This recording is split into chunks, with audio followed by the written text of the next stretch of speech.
Hello, welcome back to the interval of the week after our short break. And appropriately for the fourth episode, we come to one of the most interesting intervals, the perfect fourth. And here we encounter the great Austro-German tradition of Mendelssohn, Wagner, Bruckner, Mahler and Schoenberg. Now let's imagine that it's Christmas. Sitting by the log fire with a glass of sherry, listening to the radio, or in church at midnight with crowds of jolly worshippers, everyone knows Hark the Herald Angels Sing.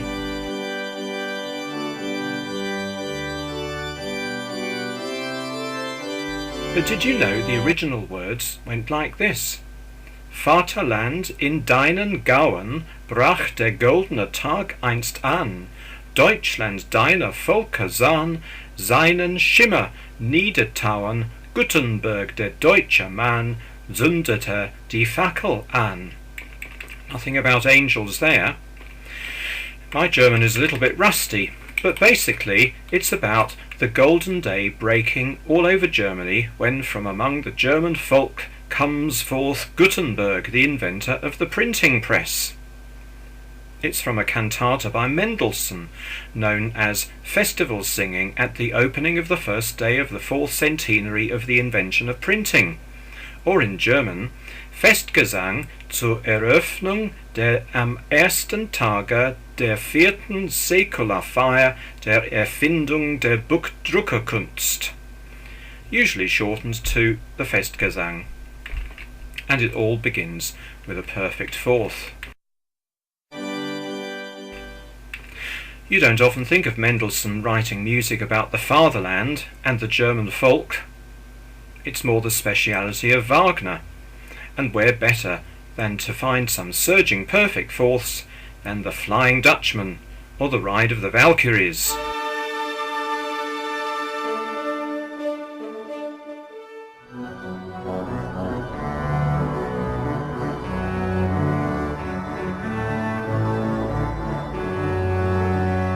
And those Valkyries were to be found rampaging through the organ pipes in the Bridgewater Hall in Manchester. Now to Bruckner. Bruckner never rampaged. He was much too reverent, being devoted to God and to Wagner, and in that order, but only just. What a curious fellow Bruckner was. Here is the opening of his Seventh Symphony.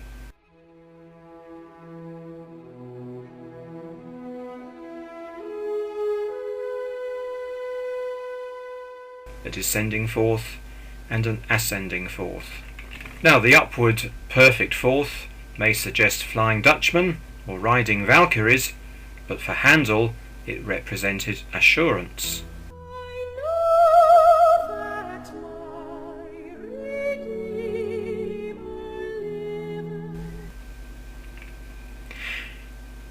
There's a big difference though between the upward fourth and the downward fourth. One goes up and the other goes down, you might say. Yes, but it's not as simple as that.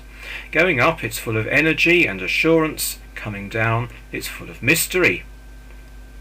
You'll be thinking, of course, of the opening of Mahler's First Symphony, all built on descending fourths. I love this opening. It evokes for me hiking in the Alps, clear mountain lakes. So get your lederhosen on, pack your bratwurst in your rucksack, and off we go.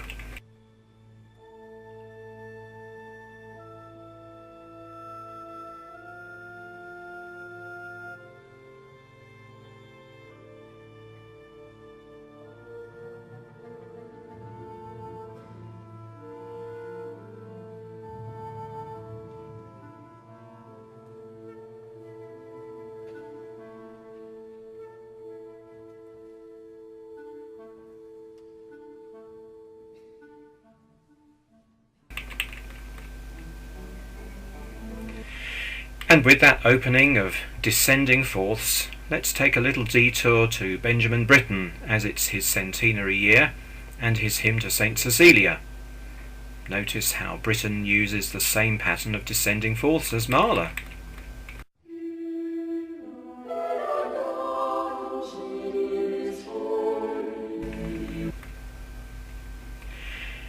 I believe Britten was a great admirer of Mahler.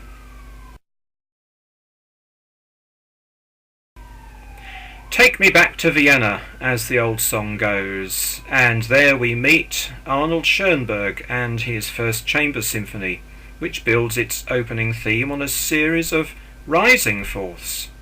Where will it end, is the cry that went up from people when they first heard Schoenberg's music.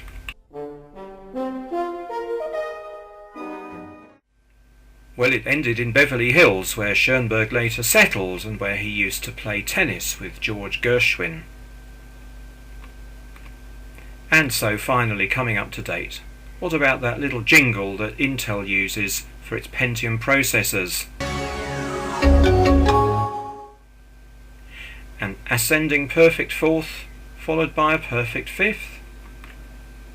And what better way to log off today than with the Windows XP shutdown jingle, a descending perfect fourth followed by a perfect fifth. Together they make an octave. Goodbye.